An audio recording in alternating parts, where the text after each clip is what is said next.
Nous allons tout de suite rejoindre notre prochain invité, c'est Xavier Moreau. Il est en direct avec nous ce soir, le directeur de Stratpol est mon collègue. Il est en direct ce soir avec nous depuis la ville de Troyes, en France. Xavier, je ne me suis pas trompé.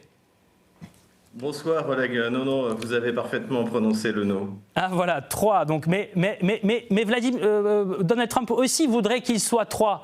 Il voudrait que ce soit Donald Trump, Vladimir Poutine et Zelensky. Vous êtes à Troyes, lui il veut un dialogue à Troyes. Est-ce qu'ils arriveront à un dialogue à Troyes, Xavier Moreau? Alors je pense que la ville de Troyes serait ravie d'accueillir Vladimir Poutine et Donald Trump. En revanche, celui qui veut vraiment un dialogue à Troyes, c'est Vladimir Zelensky. Pour l'instant, on en est loin. On vient de voir la rencontre la manière dont Donald Trump a accueilli au pied de son avion Vladimir Poutine. Le langage des gestes est quand même là. On voit que ce contact particulier qu'ils avaient durant le premier mandat de Donald Trump, eh bien, leur a manqué à l'un et à l'autre. Donc pour l'instant, non seulement Volodymyr Zelensky, mais également les chefs d'État européens sont sur la touche et on sent bien qu'on est revenu finalement à une relation qui existait pendant la guerre froide. Je pense que d'ailleurs c'est le sens du t-shirt qui a tant fait parler, du sweatshirt qui a tant fait parler sur les médias occidentaux de Sergueï Lavrov avec marqué URSS. C'est que finalement de nouveau c'est un sommet entre les deux grands. Et c'est eux qui vont décider. Alors évidemment, le monde a un peu changé. Il manque Xi Jinping et Narendra Modi. Mais globalement, pour l'Europe, en tout cas, ça rappelle beaucoup ce qu'on a connu pendant la guerre froide. Et c'est pas plus mal. Xavier Moreau, 4 km séparent le détroit de Bering qui sépare la Russie du territoire américain. Est-ce que vous pensez que ce soir, cette distance en tout cas, cette distance politique, cette distance idéologique, cette distance de compréhension mutuelle va se réduire? Écoutez, je pense que oui. Déjà, Vladimir Poutine, alors je l'avais dit sur votre chaîne et sur votre programme, au moment où le Witkoff était venu à Moscou, j'avais dit que ce que pourrait accorder Vladimir Poutine à Donald Trump, c'était un rendez-vous. Sachant que Vladimir Poutine n'aime pas se déplacer pour rien. Mais finalement, il pourrait faire une concession et même si le rendez-vous était diplomatiquement pas vraiment préparé, il pourrait l'accorder. Mais finalement, j'ai l'impression qu'on est en train d'assister à quelque chose qui a été bien préparé. Et notamment, on voit le niveau des équipes qui sont présentes de part et d'autre, c'est-à-dire ministre des Affaires étrangères, c'est-à-dire ministre des Finances. On a Bessent d'un côté, on a Silvanov de l'autre. Donc on a une équipe qui est là pour, à mon avis, davantage d'ailleurs parler finalement d'économie, de coopération que peut-être même du dossier ukrainien.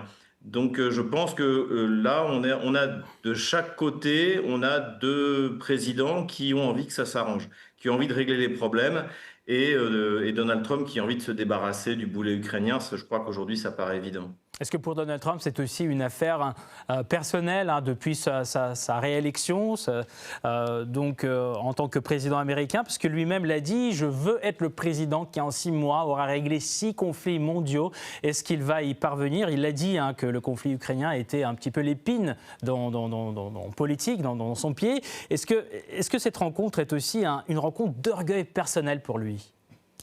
Écoutez, moi j'ai pas l'habitude de faire des calculs géopolitiques sur des motivations personnelles. Je sais qu'on entend beaucoup ça dans les médias occidentaux. Je suis en France, donc je l'entends ça en permanence, qu'il rêve du prix Nobel de la paix, tout ça il le fait pour lui. Je crois que c'est pas ce genre de motivation. Je crois qu'on est dans la grande politique.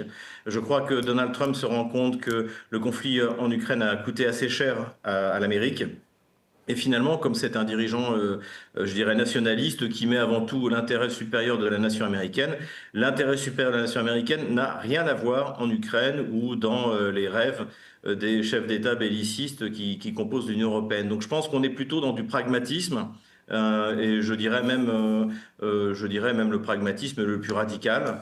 Donc Trump veut se désengager, il veut le faire sans que les États-Unis perdent trop la tête, puisqu'il faut quand même rappeler que c'est l'Angleterre et c'est Johnson et Biden qui ont déclenché cette guerre, qui ont fait qu'elle s'est prolongée. Donc évidemment, les États-Unis ont une responsabilité. Et je pense que Donald Trump veut faire en sorte que la défaite de l'OTAN ne soit pas celle des États-Unis. Je pense qu'il il cherche à préserver son image et surtout celle de son pays, ce qui est compréhensible. Ce sera compliqué, mais finalement, Vladimir Poutine peut lui donner cette possibilité. Et le fait est que là, on n'a pas l'impression, quand on les voit se rencontrer, que ce sont deux chefs d'État de pays belligérants.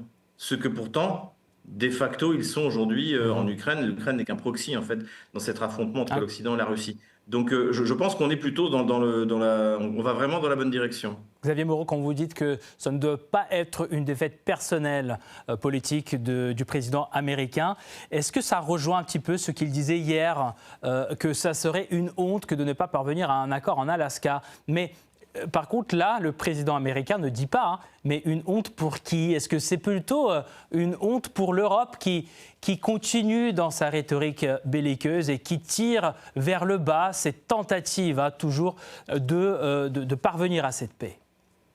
Non, mais s'il y a un grand perdant de cette rencontre, c'est bien l'Union européenne et les dirigeants européens, et en plus l'Angleterre. C'est évident.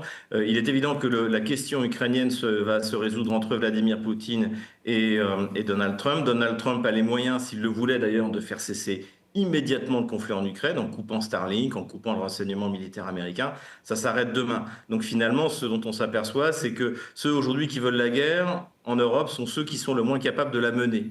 Et il y a beaucoup à attendre. Alors, encore une fois, on est dans un premier rendez-vous. A priori, on en aura un deuxième en Russie, où là, cette fois, ce sera Donald Trump qui viendra.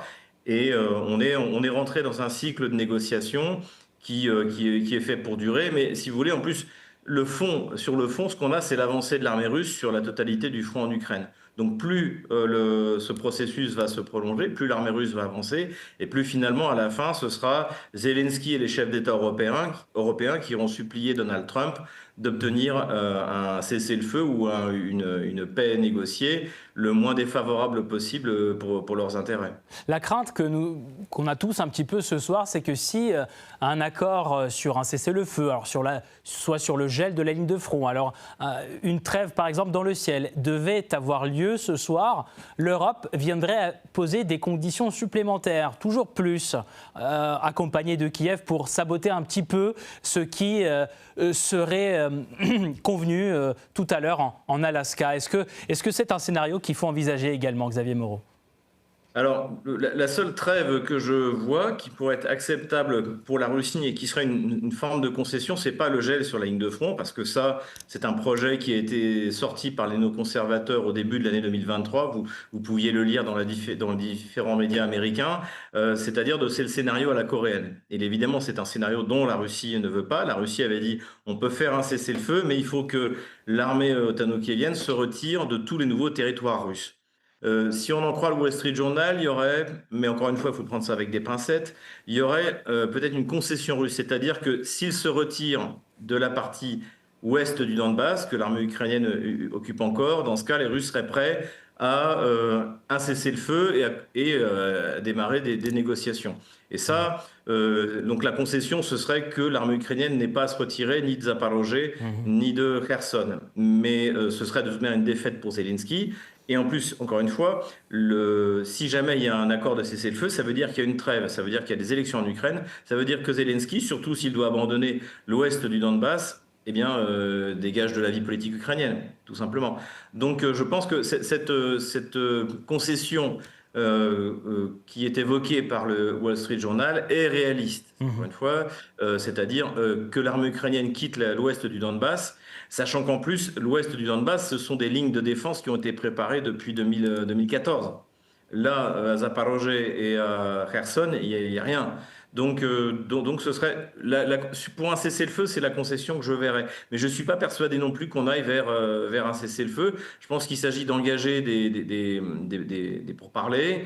Je pense qu'on peut avoir des résultats sur des accords sur la limitation des armes nucléaires, sur des accords économiques. Il y a des tas de choses. Mais l'important, encore une fois, c'est mine de rien, ce qu'a fait Donald Trump, c'est qu'il a recréé un rapport de force international où il reconnaît que la Russie de Vladimir Poutine fait partie des grands. Donc désormais, il y a 4 grands sur cette planète, c'est Xi Jinping, Modi, Vladimir Poutine et Donald Trump. Et le reste, ce sont, comme disent les jeunes, des personnages non joueurs. Et aujourd'hui, l'Union européenne et ses chefs d'État bellicistes sont agressifs, mais ce sont des personnages non joueurs. La réalité, c'est ça. Merci beaucoup Xavier Moreau pour votre analyse et ce décryptage. Restez avec nous pour suivre cette rencontre en attendant la grande conférence de presse que devraient donner en tout cas les deux dirigeants à l'issue de ces pourparlers un peu plus tard. Je rappelle Xavier Moreau, directeur de Stratpol, en direct avec nous ce soir depuis la ville de Troyes. Merci encore.